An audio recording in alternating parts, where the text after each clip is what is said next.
Remote কন্ট্রোলে বাংলার মানুষের ভাগ্য নির্ধারণ করবে, তাদের কানের পর্দাগুলো ফাটিয়ে দিতে হবে। বলো জয় বাংলা, জয় বাংলা, জয় বাংলা। ভারতীয় জুমলা পার্টি, বাংলা জ্বালাও পার্টি, বাংলাকে ঘৃণা করে, বাঙালিকে ঘৃণা করে, বাংলা ভাষাকে ঘৃণা করে, বাংলা বললে বলে বাংলাদেশি ভাষা। মমতা বন্দ্যোপাধ্যায় কিন্তু লড়াইটা বুঝে নিতে হবে, বিনা যুদ্ধে নাহি দিব সুচক্র মেদিনী। বাংলার মাটি, বাংলার জল, বাংলার বায়ু, বাংলার ফল বাইরে থেকে বহিরাগত বর্গীরা এসে বিষিয়ে দিতে পারবে না যতদিন মমতা বন্দ্যোপাধ্যায়ের দেহ প্রাণ আছে, আর যতদিন তার সৈনিকরা বেঁচে আছে। বাংলার মানুষের টাকা আটকে রেখেছে 2 লক্ষ কোটি টাকা, শুধু ইলেকশনের আগে এসে বড় বড় কথা আর গান। চিরদিনই তুমি যে আমার, যুগে যুগে আমি তোমারই। কে বলছে? বিজেপি বলছে মোদি ইলেকশনের আগে আর ইলেকশনের পরে। মা, যখন তোমার কোনো দরকার পড়ছে, কোনো প্রয়োজনীয়তা পড়ছে, যখন পাশে কাউকে দরকার হচ্ছে, তখন এই বিজেপিকে তুমি খুঁজে পাচ্ছ না, তখন তোমরা গাইছো কোথা কোথা খুঁজেছি তোমার, তুমি জানো। আর তখন পাশে কে থাকছে? পাশে থাকছে আমাদের দিদি, আমাদের মা মমতাময়ী। এবং সেই জন্য বাংলার মানুষ বলছে যে লাভ ছাড়া ক্ষতি নেই, দিদি ছাড়া গতি নেই।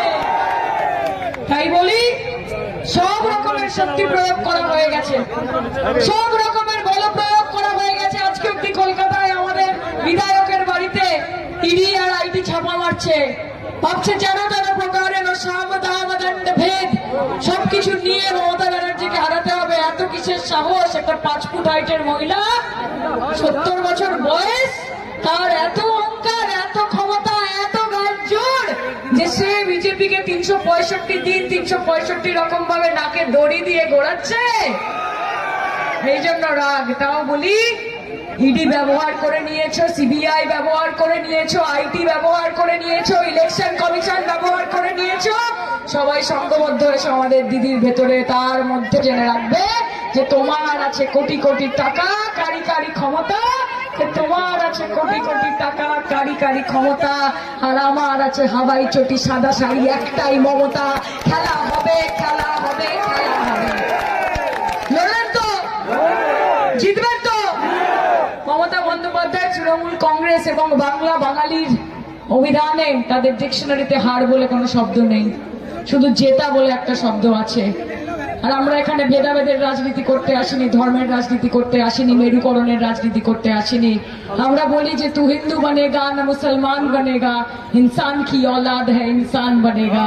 মানুষের মতো মানুষ হবে, মানুষের জন্য কাজ করবে। আর Trinamool Congress, TMC, T for temple মানে মন্দির, এম ফর মস্ক মানে মসজিদ, আর সি ফর চার্চ মানে গির্জা। মন্দির, মসজিদ, গির্জা সকলকে নিয়ে তৃণমূল কংগ্রেস আগামী দিন পথ চলবে, সারা জীবন চলেছে। মেরুকরণের রাজনীতি করবে না, উন্নয়নের রাজনীতি করবে। আর এই উন্নয়ন সোনার বঙ্গাল বানানোর উন্নয়ন নয়, সোনার বঙ্গাল নয়, সোনার বাংলা, নব বাংলা, মমতাদির হাত ধরে বিশ্ব বাংলা তৈরি হবে এই বাংলা। তার জন্য বাংলার মানুষের আশীর্বাদ যথেষ্ট। তাই বলি, যারা বলছেন যে মমতা বন্দ্যোপাধ্যায় ধর্মের বীজ বপন করেছে, তাদের একটা কথা বলতে চাই যে কান খুলে শুনে রেখো, কে উনসে না পুছ কে উনকা কারোবার क्या है, के उनसे ना पूछ के उनका कारोबार क्या है, नफरत के बाजार में मोहब्बत की दुकान लगाई है। আর তার নাম আমাদের দিদি। কাজে দিদি থাকলে আমরা থাকবো, দিদি থাকলে বাংলা, বাঙালি, বাংলা ভাষার, বাংলার মাটির ঐতিহ্য বেঁচে থাকবে, মর্যাদা বেঁচে থাকবে। আজকে কেউ লড়াই করেনি আপনাদের জন্য মমতা বন্দ্যোপাধ্যায় ছাড়া। তাই আরেকবার নিজের ভোটের মাধ্যমে, প্রতিবাদীকে ভোট দিয়ে তার মাধ্যমে এটা প্রমাণ করুন যে আপনারাও বিশ্বাস করেন যে শীত, গ্রীষ্ম, বর্ষা তৃণমূল কংগ্রেস, মমতা ব্যানার্জি এই গোটা বাংলার আস্থা, এই গোটা বাংলার ভরসা।